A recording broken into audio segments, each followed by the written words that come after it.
जून, जुलाई, अगस्त, जून से पहले, इस वर्ष के जून माह से पहले ही राजू भाई बीमार चल रहे थे। जून, जुलाई, अगस्त वह अस्पताल में चिकित्सा के लिए गए, मुंबई गए, मुंबई के सैफी अस्पताल में गए। वहां मालूम पड़ा कि राजू भाई का जो हृदय है, हार्ट में भी खराबी है और उनके किडनी में भी खराबी भी। चूंकि मैं डॉक्टर हूं, मैं इसलिए पूरी तरह से आपके सामने एक्सप्लेनेशन रखूंगा। उनके हार्ट का जो इजेक्शन फ्रैक्शन होता है, हार्ट कितना काम कर रहा है जो बताता है, मालूम पड़ा कि हार्ट मात्र 20% काम कर रहा था। इजेक्शन फ्रैक्शन जो है वो मात्र 20% का था। मात्र 20% राजू भाईंकर हार्ट काम करुथिला और सियाड़े किडनी भी खराब होतिला।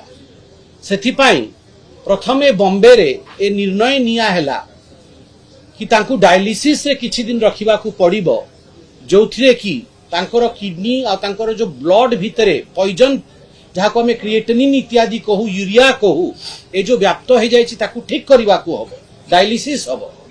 से डायलिसिस आगो हेले, डायलिसिस है कि से डिस्चार्ज है कि आसिले जना पड़ला तांकर टिके कंडीशन स्टेबल हेछि। सेते बेले निर्णय निया हैला कि किडनी एबे खराब हो जाइछि, किडनी को ट्रांसप्लांट करबा को हबो। किडनी अब खराब हो गया है, किडनी का ट्रांसप्लांट करना पड़ेगा, क्योंकि केवल डायलिसिस पे आगे नहीं चल पाए। ये निर्णय लिया गया कि ट्रांसप्लांट करना पड़ेगा। ट्रांसप्लांट कहाँ करेंगे? स्वाभाविक है, किसी के घर में भी जब ये निर्णय लेना पड़ता है कि अनेकों अस्पताल से पूछना पड़ता है कि ये जगह अच्छा होगा, वो जगह अच्छा होगा, सबसे बेस्ट डॉक्टर कहाँ पे हैं, उसके हिसाब से निर्णय लिया जाता है।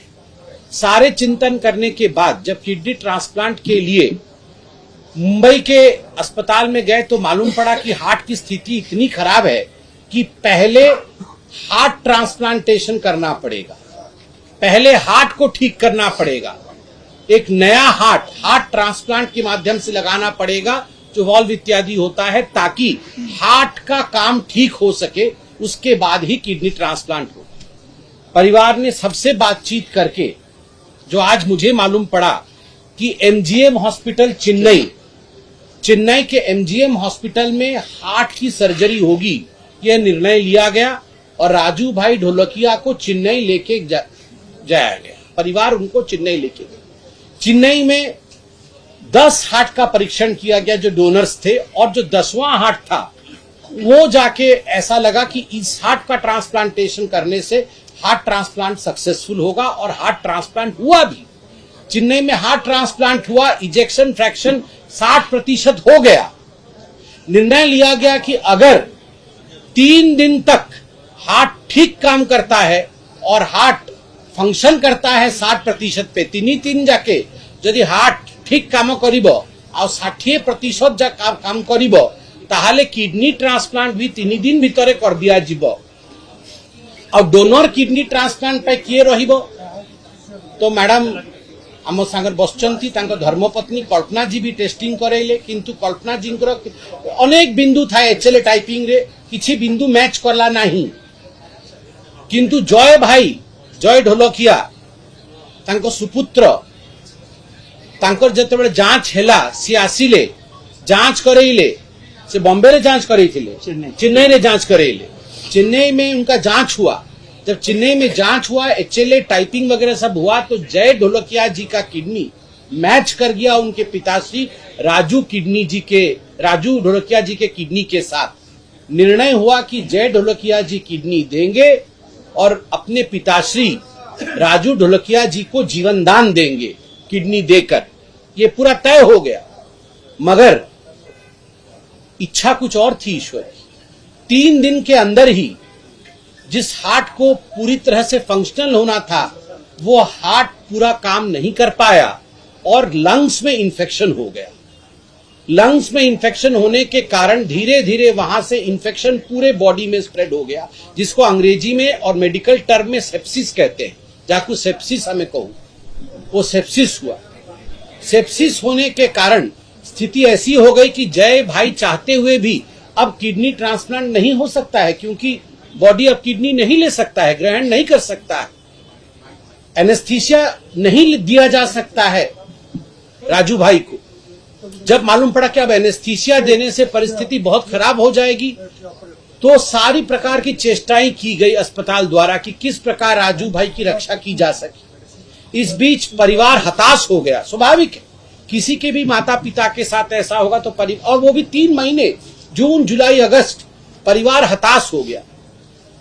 परिवार ने कई बार फोन किया, मुझे नाम भी बताया परिवार ने कि किन किन नेताओं को फोन किया, मगर मैं चाहता हूं कि मैं यहां हमारे भी कुछ टर्म्स होते हैं कि ये सब पर्सनल होता है। मैं बताऊंगा कि बीजेडी के कद्दावर लोगों से बात हुई। बीजेडी रो बहु बड़ बड़ नेता जो माने पार्टी संभाली चंती, जहां हाथ में पार्टी बागडोर, 3 मास काल तांकर घर लोक निजे अतुल भाई, से आज अतुल भाई भी एटी उपस्थित अछंती।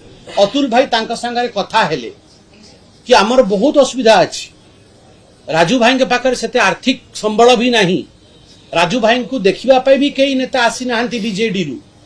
कोई भी नेता बीजेडी से, जिस दल में वो थे उस दल के कोई भी नेता आए नहीं।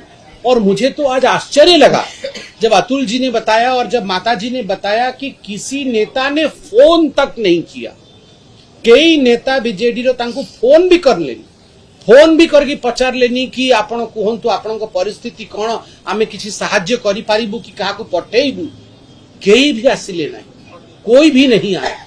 जब इस प्रकार की परिस्थिति हुई और 3 महीने के बाद हार्ट भी जब खराब होने लगा धीरे धीरे सेप्सिस के कारण, अब ये ईश्वर की जगत है, जो आएंगे वो सब, हम सबको एक न एक दिन जाना है। तो बहुत दुख के साथ मुझे कहना पड़ रहा है कि राजू भाई भी रहे नहीं। वह भी 8 सितंबर 2025 को सुबह 10:30 बजे उनका वैकुंठ गमन हुआ, उनका स्वर्गवास हुआ। स्वर्गवास होने के बाद उनके परिवारजनों ने, जो वहां मौजूद थे, उन्होंने ये निर्णय लिया, से माने निष्पत्ति ने ले कि अतुल भाई वहां पर थे, उन्होंने निष्पत्ति लिया कि एम्बुलेंस के माध्यम से वो यहाँ जो मृत शरीर है उसे लेकर आएंगे, अपने बाई रोड आएंगे, एम्बुलेंस के माध्यम से बाई रोड आएंगे और आके यहाँ पहुंचेंगे। मगर सबका कहना था कि बाई रोड आने से शरीर को क्षति भी पहुंचेगी, समय भी बहुत लगेगा, क्योंकि चेन्नई से यहाँ तक का सफर कोई छोटा सफर नहीं है। तो एयर एम्बुलेंस अगर कर दिया जाए तो उचित रहेगा। इस प्रकार की मान्यता सभी की रही, सभी लोगों ने, जनता उनको पसंद करती है, सभी जनता ने कहा कि आप उनको एयर एम्बुलेंस में लेके आइए, लोगों ने कहा, और स्वाभाविक है, हम भी चाहते। तब अतुल भाई ने, क्योंकि वो सामर्थ्य, मैंने माताजी से पूछा, उन्होंने कहा वो सामर्थ्य हमारे पास एयर एम्बुलेंस में जो 12-15 लाख लगभग खर्च होते हैं, वो सामर्थ्य परिवार के पास नहीं था। तो परिवार ने पार्टी से बातचीत किया, पार्टी के सब बहुत बड़े व्यक्ति से बात किया, तो उन्होंने कहा कि ठीक है, आप चिंता मत करिए, हम व्यवस्था देखते हैं।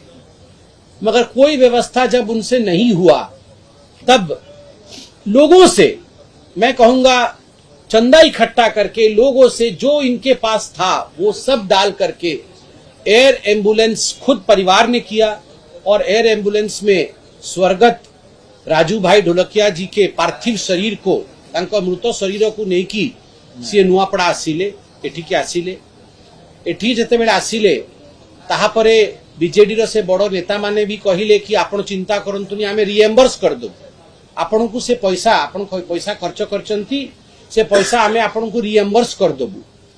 किंतु मु बहुत दुख सहित कहूची, मु पूरा सबु कथा बुझिली। एबे मुई पचारली, माताजी को भी पचारली, मो चाचाजी को भी पचारली, जय ढोलकिया का चाचाजी को पचारली, अतुल जी को, एपर्यंत रिएम्बर्स नहीं तो नहीं एपर्यंत से रिएम्बर्स है। बहुत थर से गले, बहुत थर कहले, आज्ञा एते बड़ पार्टी, एते बड़ लोक जे पार्टी पाई तार सबु किछि दे देइछि, जिस व्यक्ति ने पार्टी के लिए सब कुछ दे दिया, जिस व्यक्ति ने यहाँ बागडोर संभाला, क्या होता है 10-12 लाख रुपए, इतने बड़े पार्टी ने वो 10-12 लाख रुपए ये 10 बार गए, उसके बावजूद भी उन्हें नहीं दिया गया। और उसके बाद मुझे सबसे दुख लगा जब आज और कल मैं सुन रहा था ये विषय, और आज मैंने साक्षात आदरणीय कल्पना जी से ये सुना, और मैं ये सोच भी नहीं सकता हूं कि ऐसा किसी के साथ किया जा सकता है जो श्रद्धांजलि सभा थी। स्वाभाविक है, राजू भाई ढोलकिया कोई साधारण व्यक्ति नहीं थे, एक बहुत बड़े कद के नेता थे, बहुत बड़ नेता थिले। तांकर श्रद्धांजलि सभा गोटे सही रूपरे हवा कथा, जनता जनार्दन आसीबे तांको श्रद्धांजलि देबे तो बड़ आकार रे हवा कथा। तो एभली अनुमान करी परिवार गोटे बड़ आकार रो श्रद्धांजलि सभा भाभी थिले, चिंता करी थिले, किंतु से माने परवर्ती समय रे देखिले कि से श्रद्धांजलि सभा कम आउ पॉलिटिकल सभा अधिक हो गला। माने जो भली भावे बीजेडी रो नेता माने सेठी चिन्ह लगई, पार्टी चिन्ह लगई आउ जो भली भावे व्यवस्था कले, वो लोग पॉलिटिकल माइलेज लेने की कोशिश कर रहे थे, जो कि माताजी को अच्छा भी नहीं लगा और घर के सारे सदस्यों को ये लगा जैसे राजू भाई ढोलकिया के पार्थिव शरीर को भी एक वस्तु के रूप में देखा जा रहा है, एक पॉलिटिकल चीज के रूप में देखा जा रहा है, एक पार्थिव शरीर के रूप में नहीं देखा जा रहा। इससे बहुत मर्माहत हुए हैं उनके परिवार, उससे बहुत धक्का पहुंचा उनके परिवार को। और परिवार ने उसी दिन कहीं न कहीं अपने मन के अंदर, मैं कहूंगा मन के अंदर उनका उस दिन एक, मैं कहूंगा रोना आ गया उनके मन के अंदर। उनका मन बहुत बहुत कचोटा कि ये क्या हो रहा है, बहुत व्यथित हुआ मन, बहुत खराब लगा। और जब दुख के साथ मैं कह रहा हूं, मैं तो किसी को क्रिटिसाइज भी नहीं करना चाहता, मगर जब नवीन बाबू ने कहा बेईमान, तो माताजी मुझे अभी बता रही थी, बताइए मतलब हमें बेईमान बोला? हमने तो अपना सारा सम्मान जिसके लिए दिया, मृत्यु के समय हमें सम्मान नहीं मिला, कोई देखने तक नहीं आया, कोई फोन तक नहीं किया, हमारे फोन उठाए नहीं जाते थे, हमें पैसा तक नहीं दिया गया बॉडी को लाने के लिए, वो तो जनता के कारण आज बॉडी यहाँ आ पाई। और उसके बाद हमें बेईमान बोला जा रहा है, हमें चोर बोला जा रहा है। ये बहुत ही, मैं कहूंगा बहुत दुख का विषय है। और कुछ लोग, मुझे तो नहीं पता था, मगर आज बहुत रो के मुझे माताजी ने बताया कि मेरे बेटे को अपवित्र भी बताया गया है, कि उन्होंने मुंडन नहीं कराया और कुछ प्रक्रियाएं उन्होंने फॉलो नहीं किया, ये बेटा अपवित्र है। जिस बेटे के साथ इस प्रकार की क्रूरता की गई हो, उस बेटे को अपवित्र बताया जा रहा है। जैन धर्म में मुंडन की ऐसी कोई विधि नहीं है, वहां केवल स्मशान में जाके जब आहुति दे आते हैं पिता के चरणों में, उसके बाद मुंडन का कोई प्रथा नहीं। तो उनके आस्था के साथ इस प्रकार की बातें करना, मुझे लगता है अपवित्र बोलना, ये बहुत बुरी बात है।